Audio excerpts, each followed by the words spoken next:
Hey everybody, welcome back to this episode of Think Business Live. Looking forward to talking with Aaron Welch, CEO of Lift Digital Marketing, full service digital marketing agency. Aaron, it's great to connect with you. I always love talking about digital marketing. I'm 49, and when I was 23, started an internet company out of my parents' basement with my brother and a buddy of ours. We sold it 2 years later to a company called US Web, if you remember them. Oh, absolutely. Yeah, so they bought us and we were partners in that, so we went from basement 24 person, business to this, global company. It was wild. It was wild. So it's a lot of culture change right there. A lot of culture change. Yeah. I mean, we actually had an office that we had moved into, but the roots were, in my parents' basement. But so I love always talking about digital marketing because it's come so far. It got really complicated, and now it just is kind of moved to a little bit more simplicity, right? No JavaScript, we don't need and everything and all that type of stuff. Yeah. And so when you're looking at, when you're thinking about digital marketing today, define that in kind of layman terms, because I think it's defined differently by many people, many different industries, et cetera. How do you define digital marketing? Digital marketing is, for me, basically, marketing digitally. I mean, I hate to be that simplistic. Yeah. But, it is an umbrella term. It is everything you can do to get your message in front of the right people at the right time, where you can measure the results. For me, that's the huge difference between advertising and marketing. Is advertising, you're kind of broadcasting, in mass, and you're kind of hoping for the result that you want. Yeah. With marketing, you could be much more targeted, much more deliberate, and you can measure everything virtually in real time today. Yeah. So you can make constant adjustments, and that's the main difference.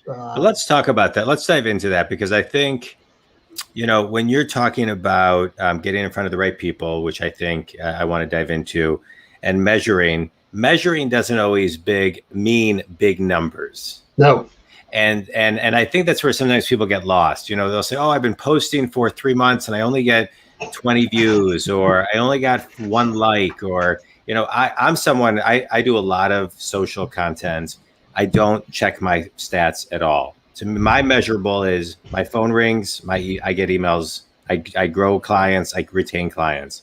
And so, how should people, let's start with, before we get even to the right people, how should people be thinking about what's measurable? Many of us have heard the story about the woman who had 2 million followers but couldn't sell 10 t-shirts. She didn't have the ambassadors. She didn't have the, the people who are key. So just talk measurement for me. Well, yeah. I mean, measurement is, boiling it down, you can see the results of your actions, whether that's you're posting to 20 people, you just knowing that you have 20 people in your audience is a form of measurement. Yeah. Seeing what happens, especially on people's websites. I am always appalled when when a prospective client contacts me and I go to their website and I don't see a Google Analytics or a Google Tag Manager tag, or there's no analytics on the website. At that point, you're just, even if you're doing marketing tactics, to me, that's still advertising, because you're putting it blindly out there and you don't necessarily know what the results are. Yeah.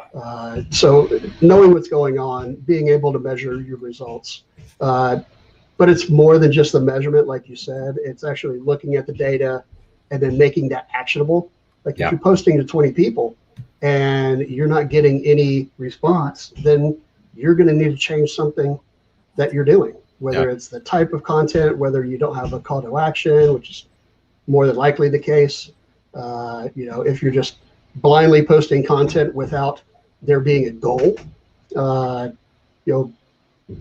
if you can't make it measurable and you can't make it actionable, then again, you're just kind of flying blind. And I don't like walking around my house with my eyes closed, much less spending money and trying to grow my business with my eyes closed. Yeah. But I do think it's important when you're doing what you're talking about, targeting the ambassadors, targeting the clients. And that doesn't mean you always have to, get Gary Vee and Tony Robbins results, right? No. Yeah. So, when you talk about the right people, every platform has a kind of a different way of accessing the right people and the way you communicate. And as you're talking about messaging, and one of the things you talk about, especially on your website, is getting clients for life. But clients that come from different social platforms sometimes need to be talked to and messaged a little bit differently. So kind of glue that together for us. Yeah, certainly. For me, there's two or three really main ways to market. You're marketing to intent. So that is getting in front of people who are actively in market. And that's where, Google comes in, primarily search engines. Google, hey, don't discount Bing by any stretch. I get better ROI from Bing, although the volume is so much less. Bing's still great. And it's less competitive because everybody's focused on Google. Mm-hmm. But, getting in front of people who are actively looking for your product or solution, that's marketing to intent. They have the intention of buying. They know that they have the problem. So you've only got to convince them that you're the solution. Right. Or your product is going to fulfill that need. Yeah. And then there's persona-based. I just want to add one thing before you go on to the persona. I think also what people buy is the perceived value, right? So before they even buy the product, they're buying the product image that they've created in their mind and how that will be the solution to whatever they're, moving towards. And I think that's a really important nuance for people to remember, because that's why it's like you got to talk solutions and benefits, and here's what success and here's what failure looks like, so people can really connect to what that perceived value is. They really don't get the value until after they bought the service or the product and experienced it. Then they hopefully become a raving fan and a lifelong ambassador, to your point, clients for life. Yeah, absolutely. I mean, we're all simple creatures. Like on a personal level, we're buying something to make us happy, or we're buying something to take away some sort of pain. Right. Whether that's physical pain, emotional pain, the pain of, paying taxes, or, whatever the case may be. And I want that ice cream because it's going to make me forget about the taxes, the perceived value, right? Yes, it's going to taste good. It's going to make me feel good. It's going to remind me of childhood. Right. We're simple, and businesses are just as simple. Businesses buy things for two reasons: to make more money, make you happier, and two, to mitigate some sort of pain, whether that's compliance or I've got so much business I need to hire. That's a pain. It's a great pain to have, but that's it really boils down to those two simple things. So when you have that in mind, you can hit the pain points, and you can hit the needs. And that's where you show your benefits. Correct. That's where you convey your value, and that's where you really make that initial sale. And then you follow up that sale with, fulfilling on that promise, because you are promising to make them happy or take away pain. You better do it. You better do it, because otherwise you're going to get 9 times the dislikes and bad reviews than, the good reviews. Right. No, I love that. All right. Now let's rewind a little bit. You're a Marine Corps vet. Thank you for your service to the country. I appreciate it. And you're starting in small business marketing. You are getting into internet marketing in the early 2000s. Kind of rewind earlier. What I want to hear is who inspired you as a child to follow kind of these entrepreneurial routes? In a lot of ways, my mother. I was a single child until the age of 8. My brother came along and ruined my sweet gig. But stay-at-home mom, but she always had some sort of side job. Yeah. Whether it was dog grooming or dog training. She used to breed and train Cocker Spaniels for show. Oh, wow. So the movie Best in Show holds some special meaning for me. But whether that movie's great. Oh God, I love that movie. Absolutely. And Guffman, Waiting for Guffman, I think is even better. Yes. Yeah. But doing the dog thing, You know, then she started wallpapering houses. Like she didn't like how our house looked, and my dad wasn't the handiest guy, so she would go to the library and check out books, and like taught herself, plumbing, and how to do the electric in the house, and all kind, how to do carpentry. And she's remade the house multiple times over since then. She still lives there. And I was always a smart kid, but it was that sort of like, hey, if I want to do something, I better go figure out how to do it. Yeah. Oh, I love that. And that was, that was definitely part of, hey, if you put your mind to it, you can do anything. And I was such an early adopter. I was super lucky. I got my first computer when I was 7 years old. One of those old TI keyboards, like you plug it into the back of your TV. So I was programming BASIC at that early of an age. Yeah. How old are you? I am 44 now. All right. So wow. I'm 49 and my dad built our first Heathkit computer. Oh yeah. Where the modem was, you had to kind of like dial the phone and put it in. So yeah, I know all this stuff you're talking about. Yeah. Yeah. And that always stuck with me. Like even, I was 19 when I financed my first computer, while I was in the Marine Corps, like $1,200, $100 a month for a year. Yeah. And even when I was getting out in 1999, I was the only guy in the barracks with a computer. I was, soliciting AOL discs from everybody I knew. Yeah. To hoard those free minutes. And it was funny. And this was in 1999. Yes, 1999. Yeah. Guys who were starting to get close to exit, they started coming to me for help finding jobs and finding apartments. Yeah. And I was kind of in a position where I was already the knowledge guy in the unit. You came to me to find something. So a little bit like Klinger in that way. Yeah. I love it. I double majored in journalism and economics. And in my journalism, I graduated in 1990. I graduated college in 1995. And in 1995, the only computer class I had to go to the computer lab, which is like in the basement of some random building. Mm-hmm. And I had to literally do like 10 to 20, 10 go to 20, 20 go to 10, just to send like a message to my teacher. Yeah. And then I graduated college and started an internet company. I mean, and it was just so, nobody even understood what it was. And so you experience a lot of that as well. Absolutely. Yeah. In fact, I got a discount on my computer because I negotiated with the computer company. Look, I'll go in chat rooms and I'll talk about, I'll casually bring up your company in the chat rooms. So 96, 97, that was very forward thinking. Oh my God. Like influencer marketing back before, any of that. Seth Godin wrote a book, around that time that I read that I loved, called Permission Marketing. I'm such a huge Seth Godin fan. Yeah, me too. And that book in particular had such a big impact because it was kind of right when Amazon came out as a bookstore, and he was talking about the future being like giving permission, like, hey, if you bought this book, these 10 people who bought this book also like this book. And I remember Aaron, like it was yesterday, reading that book thinking, wait, you're telling me everything I buy in the future, they're going to be able to say, I may like this and I may like this. It was so foreign, it was so wild. But all right, let's get back to you and your business. I love the journey of the conversation that your mom had on you. What's everything she did, and she sounds like an amazing woman. Cheers to your mom. Yeah. What is the best piece of wisdom she gave you?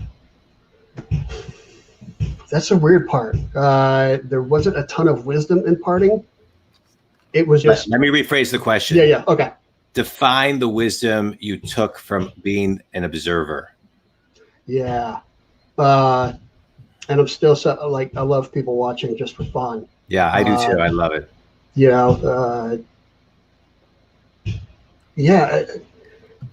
When I started on my actually started on my entrepreneurial path.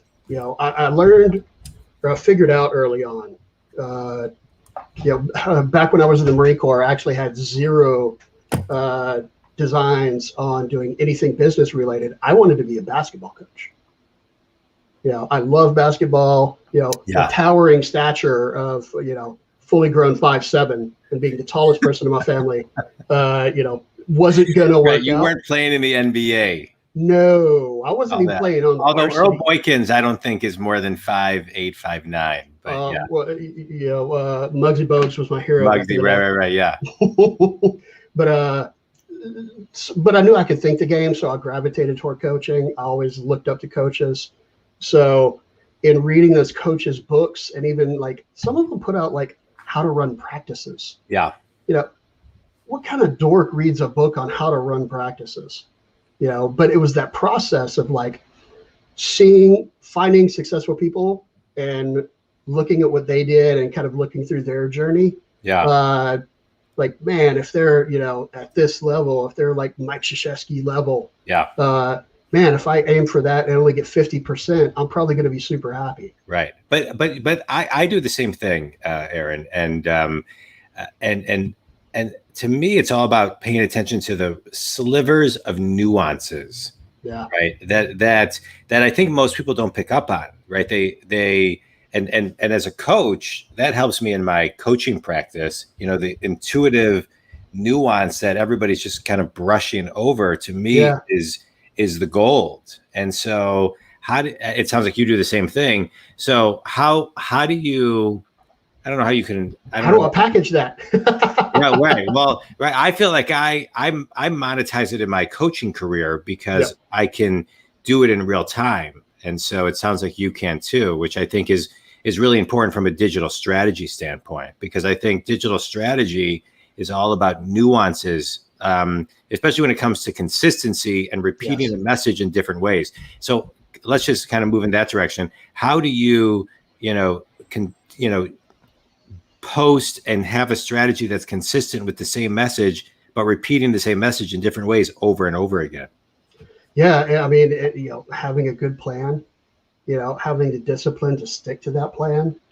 Now that doesn't mean you can't pivot. That's the great thing about digital marketing is I can change tomorrow, and I can change the whole thing tomorrow if it needs to happen. The data will tell me where to go. I'm no genius. I just follow the data. Yeah. And that's the guide. Yeah. But and this goes back to things I learned in the Marine Corps, like having some. I don't have discipline every part of my life, obviously, but having the discipline to plan and stick to the plan and be consistent. Consistency is so important. We all crave consistency, especially in this super crazy world that we're living in. Yeah. Like, man, delivering that good piece of content every Monday, so important. People will start looking for it. Yeah. And even if they don't, and even if what I find is, even if they don't, I'd like you to talk about this, because I find, I do the pandemic hit, and I turned my 3-day-a-week podcast that was recorded into a 7-day-a-week podcast, and about 5 to 9 shows a week, but every day for sure at noon. And I've done it for over a year. And so that's a crazy pace. Well, I'm not saying it to impress or look for a compliment, but what I'm about to say is many people don't necessarily even watch it, but they get the notification, and it's the consistency of like, oh, if you can be consistent with that, then you can help me be consistent with Y. And so there's undercurrents of messages that you send through consistency. For sure. Yeah. Absolutely. Consistency equals dedication, and consistency and dedication equal, trust. Right. Yeah. No, I agree. So whether that's with clients, whether that's outbound with your products or solutions. Yeah. It's kind of why I work primarily with service-based businesses. Yeah. I get it. I am one too. You are one too, right? Yeah. Let me ask you a question. We're sitting here right now. It's June 28th, 2021. We're live. We're in kind of this endemic. The world is opening up. People are shaking hands. They're hugging. They're, they're not going to the opposite side of the road. They're not washing their, potato chips and their groceries.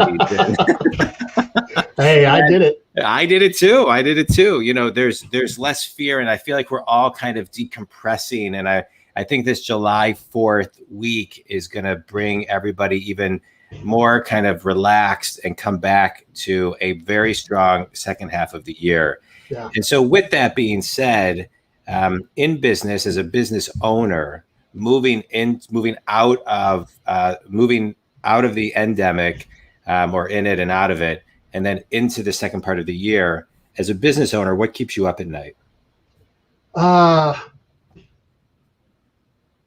I mean, probably your usual things as far as, you know, are my clients happy? How can I get more clients? You know, it's an irony that marketing is super difficult for a marketing company because all the marketing companies know how to market. Right. Right. So yeah, I mean, you know, those are always the two things in mind: is, am I doing enough for my clients? Yeah. And I check in with them regularly. You know, I don't do the whole, you know, no news is good news. Like, I don't play that way. I love that. I'm the same way. Yeah, checking in with them, and then, you know, trying to get in front of as many people as possible. Yeah. Just so that hopefully our style and way of doing business and our value proposition, you know, resonates. Yeah. You know, there's so much business out there. I would love to be able to elevate all marketers so that they're all doing a good job. Every new client I meet, or every potential client I meet, has been burned 2 or 3 or 4 times. Yeah. So God, if I could just eliminate that, I'd be a much happier person. I love it. Tell everybody. Well, before we get to this, let's do a quick speed round. Favorite book and why? Oh wow, Poke the Box by Seth Godin. Back when I was in corporate marketing, I was really miserable because I couldn't execute on my ideas and everything was super slow. And I listened to Poke the Box, but then I would have to stop because it would make me sad because I wasn't being my authentic self. Yeah. So I like put it down and pick it up and put it down and pick it up. One of my favorite all-time books. Yeah. You know, Seth Godin is a brilliant writer. Yeah. He really is. He has had such an impact. All of his books, I mean, you know, just go to Amazon and buy any of them or all of them. And, Poke the Box, and you will just learn a ton. But what I love about what he writes is his intuitiveness, his emotional intelligence. He's not just writing like data and facts. He writes it so you really connect to it on a soul level. Yeah, no, I love it. Best piece of wisdom you've ever received? Give before you receive. Yeah, that's a good one. Yeah, that's a good one. Define yourself in one word. Awesome. I'd love that. Finish this sentence. One thing every company needs to do more of when it comes to digital marketing is? Think of the customer first. Fast forward 100 years. What do you want your legacy to be? Leaving this place better than when I found it. I love it. One thank you would give your mom and dad now that you're older and see things from a higher consciousness. I try to do this as often as I can. Man, I understand now. Yeah, I know. And I'm so sorry. I know. And that, you know, I always kind of, I journal most every day. And some of the stuff I always sometimes write about is my parents always did the best they could with the level of consciousness they had. Yes. And, you know, sometimes you like internally grapple with that, but it's true. Yeah. But yeah, the older I get, as I'm 49, the older I get as a father and as a husband, I mean, it's you see things with new eyes, and it's a beautiful thing. Tell everybody who your ideal clients are and how they can connect with you, Aaron. You know, small businesses, $1 to $10 million in annual revenue, may or may not have marketing folks, but yeah, that's who. No worries. Sorry, my phone, my like TV is like I had a thing. Oh, sorry about that. All right, so tell everybody how to connect with you. You can find me at my personal website, my consulting, at aaronmwelch.com. You can find the Lift Digital Marketing Agency at the link below, lift-digital.net. right, good. And always on LinkedIn, search for Aaron M. Welch. I love it. Well, it was a pleasure having you on today. I really, really enjoyed it. It's I think it's important. Everything that you talked about was so important. But I think what my final thought is the following: to grow in the world today, you need a digital strategy. I don't believe you can do it by yourself. I believe that you need a team of people to help you. The Think community, if you're listening to this whenever, reach out to Aaron or reach out to someone that can help you evolve your digital strategy and then implement it and keep it consistent. That is so key. Any final thoughts, Aaron? Yeah, absolutely. Get help with your marketing. Unless you're a marketing expert, let that person do your marketing so that you can focus on the things that you deliver the most value in. And if you're not a marketing expert, then marketing is not where you deliver the most value. So get some help and focus on where you can deliver the most value. That's huge. Yeah, I love it. Think community, if Aaron can help you, please reach out. Also, as Aaron talks about getting help, you can download my book or my 100-page ebook, How to Think Big, or the Think Big Movement, my book, for free on my website. Those will be great resources to help you grow your business. Aaron, stay on for just a moment. And Think community, thanks so much for reaching out. This was great. I loved it. Thanks, Aaron. All right. Thank you.